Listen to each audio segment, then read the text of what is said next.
On Sunday, September 15th, 1963, four members of a Ku Klux Klan affiliate bombed the 16th Street Baptist Church in Birmingham, Alabama. Addie Mae Collins, Denise McNair, Carol Robertson, and Cynthia Wesley, four African American girls between the ages of 11 and 14 who had been attending the church Sunday school service, were killed in the blast. For the first time, because of the advent of television, Americans were now able to witness the event's tragic aftermath from the comfort of their own homes. You see, for many, the struggles and brutality of the civil rights movement was far away from their everyday lives. It was something that they didn't have to think about. However, this event, the murders and decapitation of four young girls in a house of worship, came rushing into the living rooms across America during the 6 o'clock news broadcast like a well-timed tsunami, shattering naive ideals of American freedom and liberty. One person affected deeply by this event was jazz pianist and singer Nina Simone. To quote Miss Simone, "You can't help it. An artist's duty, as far as I'm concerned, is to reflect the times." And her work did. She was known for walking the line a lot in her art, but the cause of civil rights and this particular event pushed her right over that line. Miss Simone's music reflects the turbulent times. From the protest piece, Mississippi Goddamn, to the inspiring composition of To Be Young, Gifted, and Black, she documented the civil rights movement through song in a way that spirituals and hymns could not. She was there in 1965, as the civil rights movement heated up to a fever pitch. One of the most heated fronts of the movement was the area of voter rights in the primary battleground, Alabama. Although some Alabama cities had made slow progress in the area of desegregation, the city of Selma in Dallas County was not one. It continued its long-standing history of segregation and disenfranchisement under the watchful eye of Dallas County's own sheriff, Jim Clark, who was known to answer peaceful protests with violent action. The Selma campaign for voters' rights, which had begun in January 1964, began to wane by February of 1965. But civil rights organizing had increased throughout the Black Belt counties surrounding the city, and this ignited and renewed interest. But what really galvanized the people even more was the death of 26-year-old activist Jimmy Lee Jackson, who was fatally wounded by a state trooper during a night march in Perry County. The Southern Christian Leadership Conference, to honor his sacrifice, organized a march from Selma to the capital, Montgomery, right up to Governor George C. Wallace's door. This was the same George Wallace who had, only 2 years before, ignored a court order and stood in front of the doors of the University of Alabama with state troopers barring the entry and registration of 2 black students. On March 7th, 1965, as several hundred marchers crossed Selma's steeply arched Edmund Pettus Bridge, Clark's posse, along with state troopers, brutally beat them down. Again, television networks were there live to broadcast the peaceful protest turned into a violent beating that we now know as Bloody Sunday. Habari Gani, what's the news? The 50th anniversary of the Selma Bridge crossing, Nina Simone and the group 4 Women Collective. I'm your host, Dr. Ardencia Hall Karambe, and welcome to The Market.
August 10th will be the 50th anniversary of the Voting Rights Act of 1965.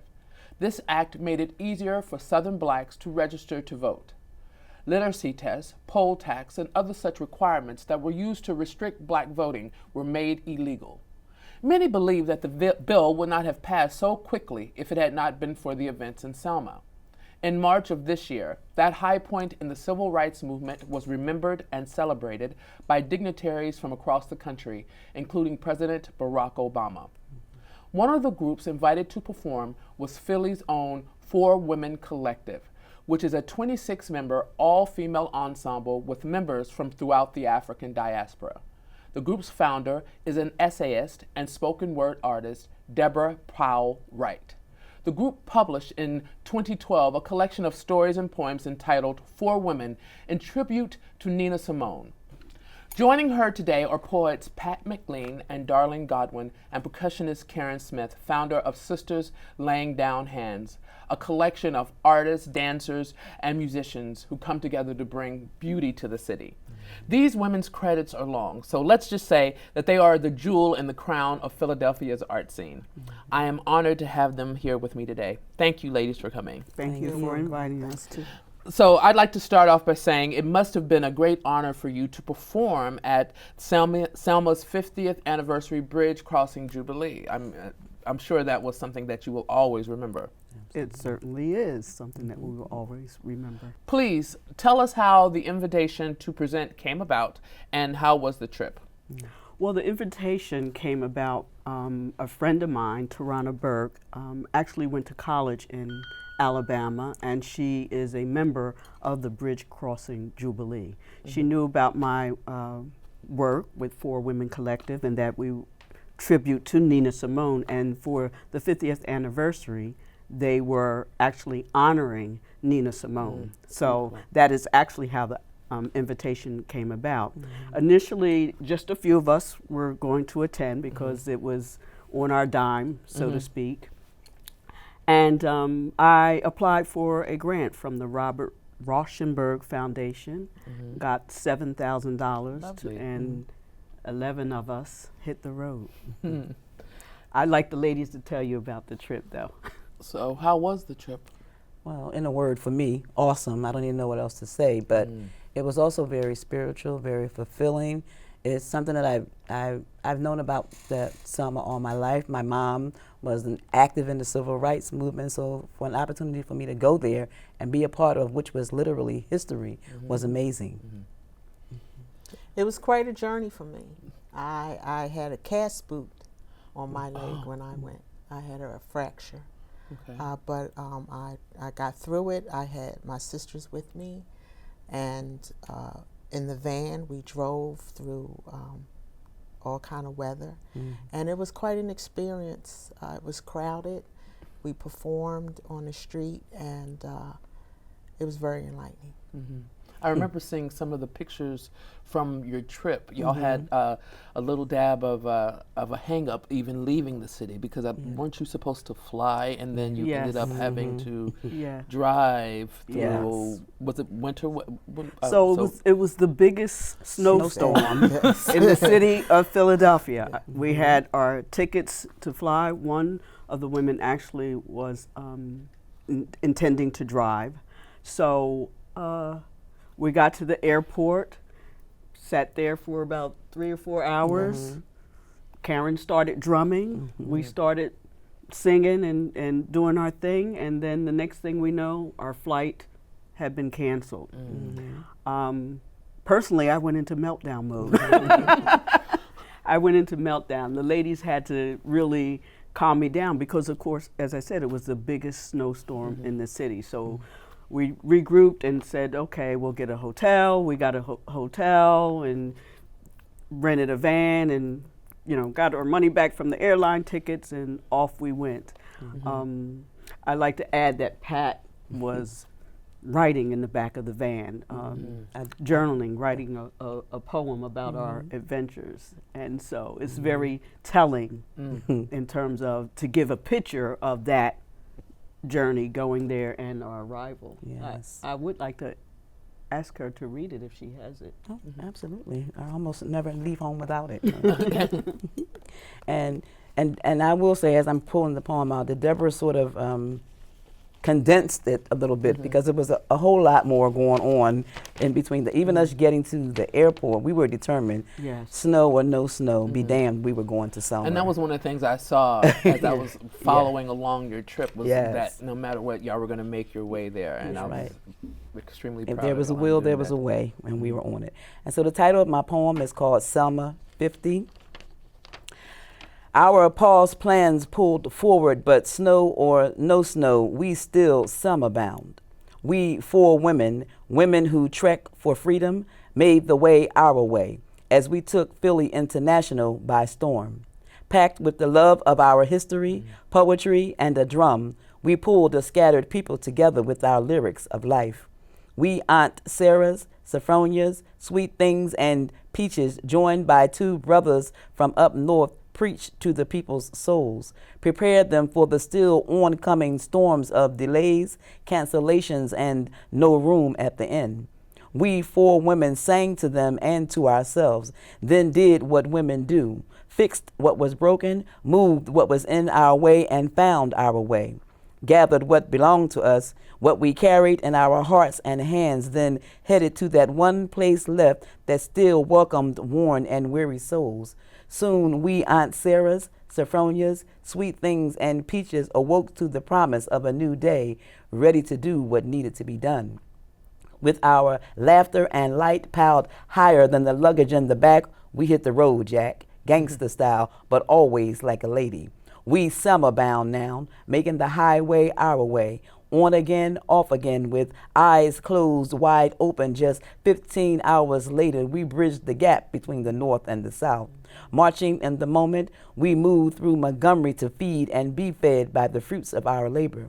Politicians, preachers, and everyday people linked by a legacy of lynchings, a history of hatred, pull us in, wrap their lives around us, and we foot soldiers now, moving beyond bigotry to make a new history.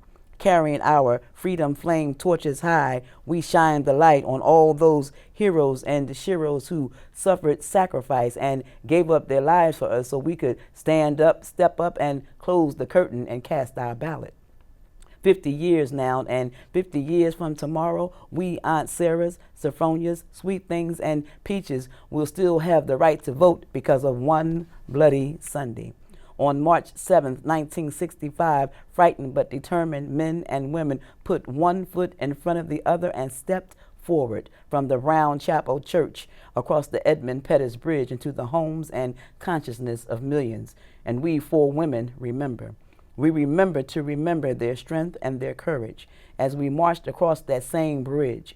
We remember what it is our duty to remember, to recommit, to reconnect, to restore, and to never ever let anyone forget what we remember. Thank you. Beautiful. Lovely. And that actually leads into the next question, because I'm always interested in the creative inspirations of other artists and the fact that a snowstorm that for most people would just see the snowstorm and finding that way. So, finding that creative spark out of that, something that other people would see as something that is a downer. As you said, you went into a meltdown. So for your book, 4 Women in Tribute to Nina Simone, how did that book come about? How did where did your love for Nina come from? Oh, wow. Well, I mean, who doesn't love Nina? Yes. But actually, and that is a story in and of itself. One day, my husband and I, we were taking a ride, and actually the lyrics to a song, rap by an artist named Talib Kweli came on, and he actually did a tribute to Nina Simone's 4 Women song, spelled F-O-R, women. And it kind of grabbed me. I was kind of spellbound by that. Fast forward, I actually got an opportunity to have an essay published in a collection called Imagining the Black Female Body. That essay was called 4 Women, Black Women All Grown Up. And in that collection, I compared the lyrics and the time that it was written, the fact that, Talib, of course, is a male. Nina Simone, of course, is a female. But compared the lyrics and the times that it was written. After that, as you said, you know, there's a creative spark that happens. You know, that got published, and I don't know. It was just pulling me. compelling, Yeah, it was just pulling me, and so I actually came up with the idea to have other women published in a collection, which I applied for a grant from the Leeway Foundation. Receive a grant to be able to publish that book. I put out a call for poems and so forth. Of course, I invited sisters that I already knew, but I actually put the call out, you know, over the internet, and that's how I got what I call an international representation. So there are women in the book that I do not know. They responded to the call for papers through email, women who live in Jamaica, who live in London, women who are from Liberia, women who are from Puerto Rico, Antigua. And then after that, those of us who are local, we had our first reading actually in honor of Nina Simone's birthday. And so I did something similar to what we're doing here today. I you know, called each one up and asked her to read or a poem or an excerpt from the book. And what I realized is that, as creative people will do, they were performing. They weren't just reading. They were performing. And so from that, Four Women Collective came to be. Beautiful. Yeah. And your experience with Nina Simone, Darlene? My experience. How did you discover Nina Simone? What made you fall in love with her? Well, I didn't know a whole lot about Nina. I had to do research. And I didn't know about Nina until Deborah talked about the book. And so I did some research on her and found out really what she was all about and what she fought for. And I could relate to her as far as her experience with appearance and looks. And I did some research on her. And I did a poem. I read a lot of her quotes and heard a lot of her songs. And then I put together a poem that I would like to read. Okay. Great. Nina said, "I have always been proud of myself. I never changed my hair, and I never changed the color of my hair. I have always been proud of myself, and my fans are proud of me for remaining the way I have always been."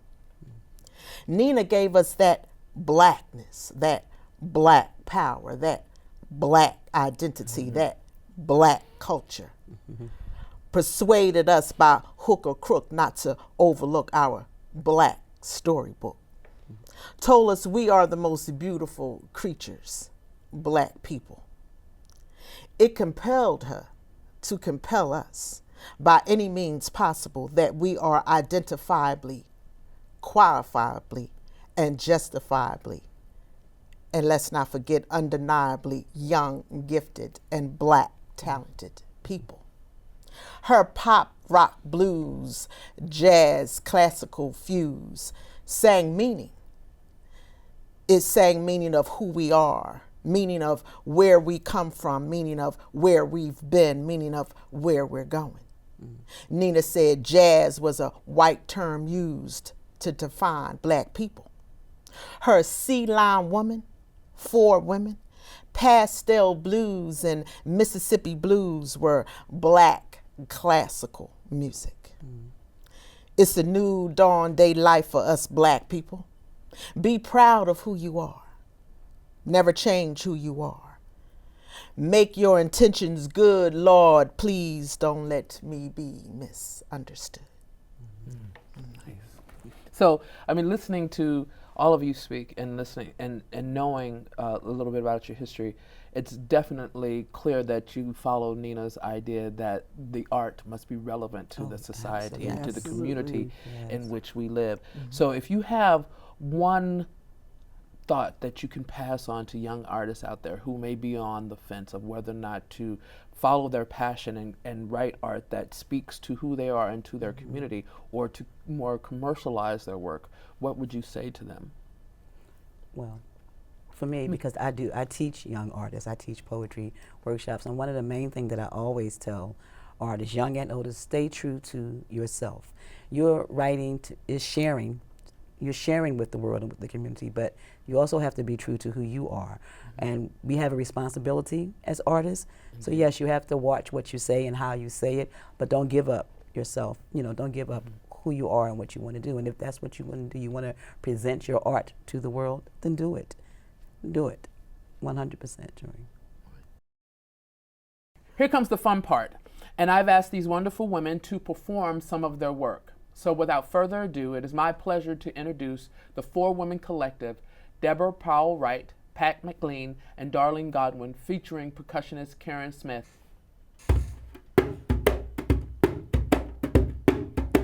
We're on Sarah, Sophronia, Sweet Thing, Peaches. We are four women.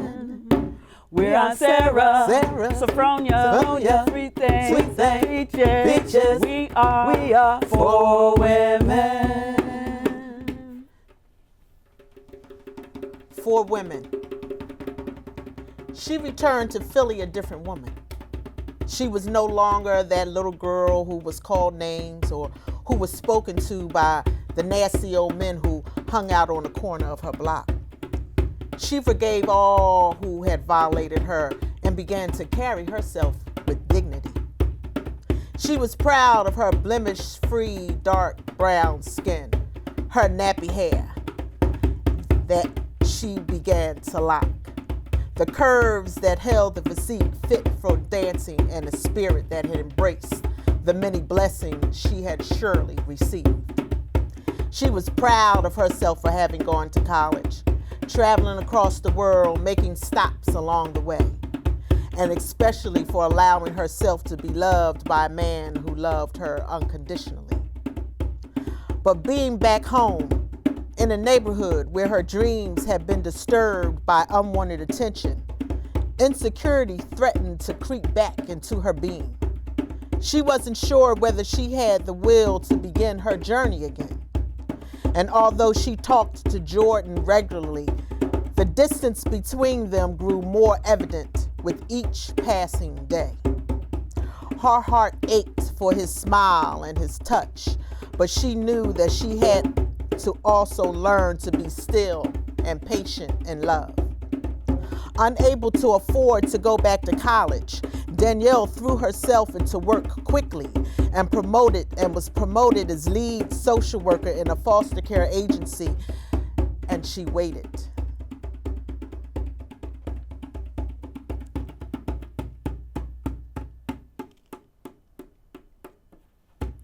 I am Africa, 'cause my righteous roots grow revolutionary into a mass of tangled strands that I've twisted into self-styled blackness. I am coiffed by Africa's ancestral spirit, a Fulani woman spirit, bounded by baobab roots, grounded by Africa's revolutionary rise to full-blown blackness. I am threaded with her cultural strands, her rhythmic strands that make me boogie to the blackness bellowed by the roots. Their music, revolutionary because it is Africa's.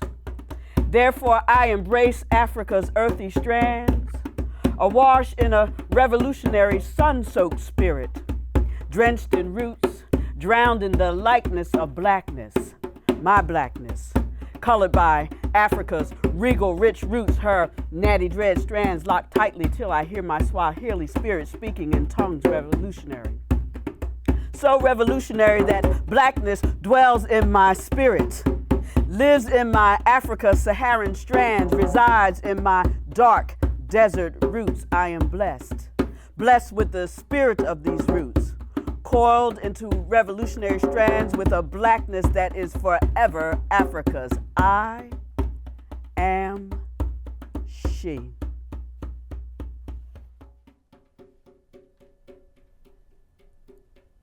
I, a young woman, woke up one day feeling the need to say something about my neighborhood, my family, me. Only problem was didn't know what or how to say it.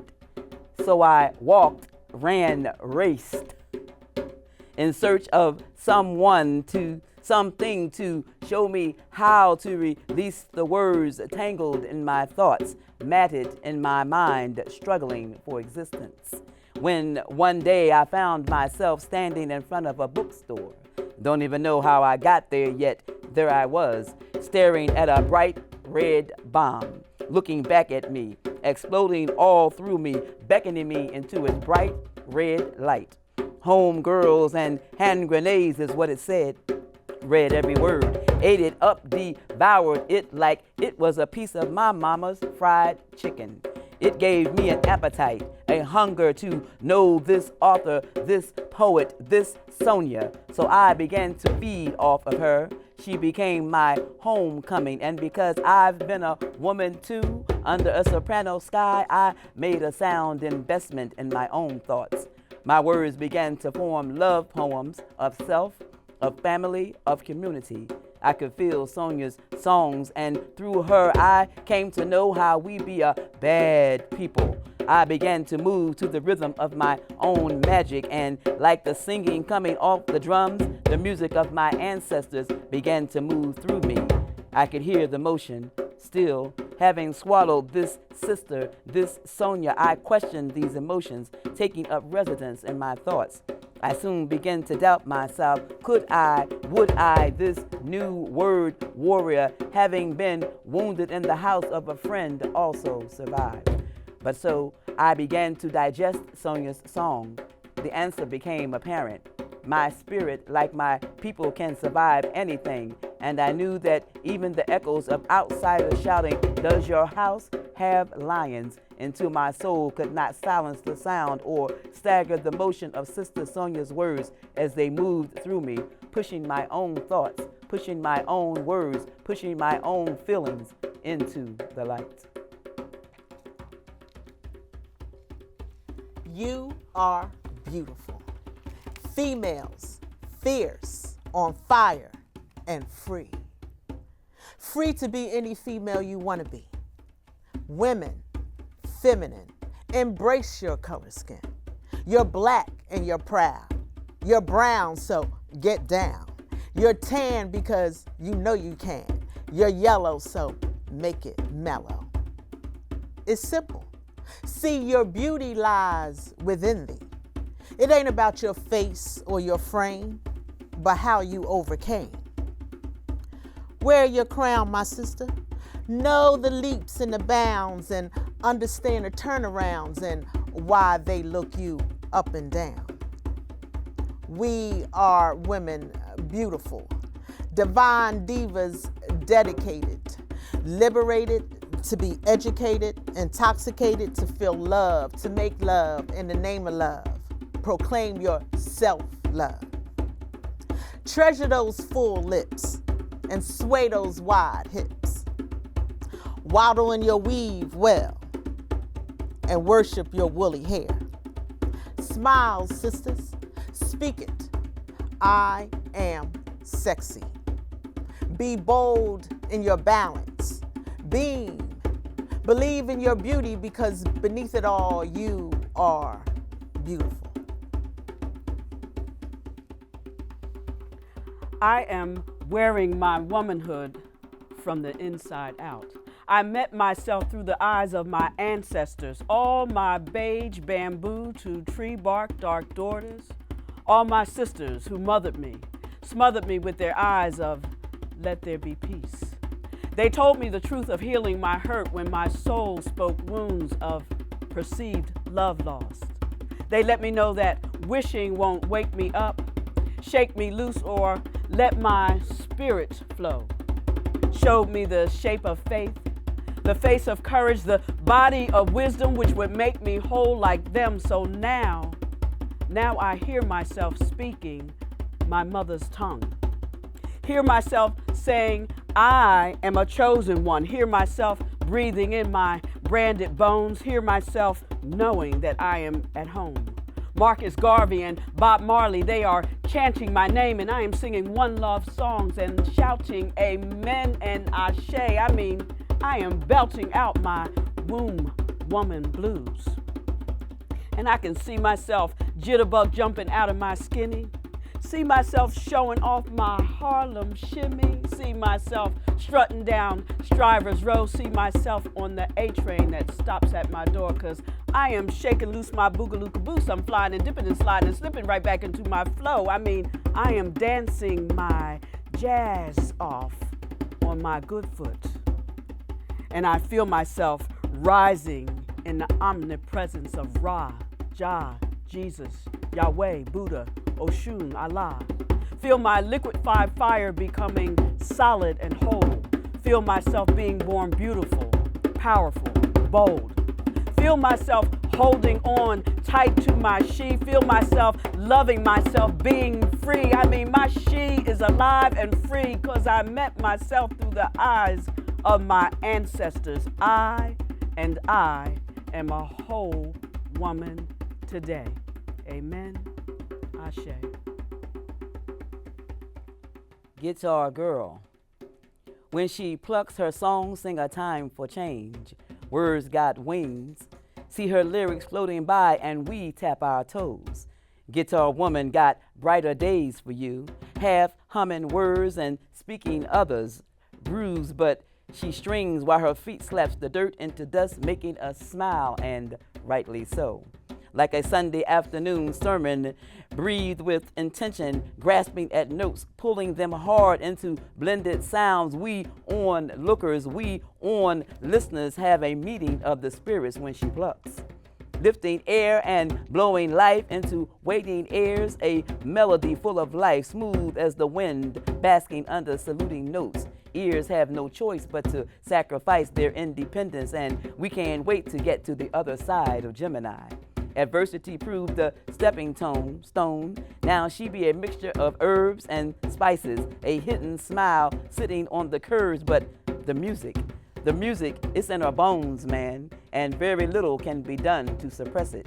As we succumb to her strokes, we cry out for just one more kiss from her guitar. And she asks where have all the legends gone? They're in her fingers, man. They're in her fingers. Guitar woman, we tap our toes when you pluck. We tap our toes when you pluck. We're on Sarah, Sophronia, Sweet Thing, Peaches. We are four women. We're on Sarah, Sophronia, Sweet Thing, Peaches. We are four women.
That was absolutely wonderful. And I want to thank the ladies from the bottom of my heart for coming on today and sharing with us their talent, their art, and their beauty.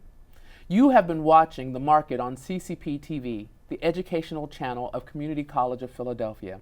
And I am Dr. Ardencia Hall Corambe. See you next time.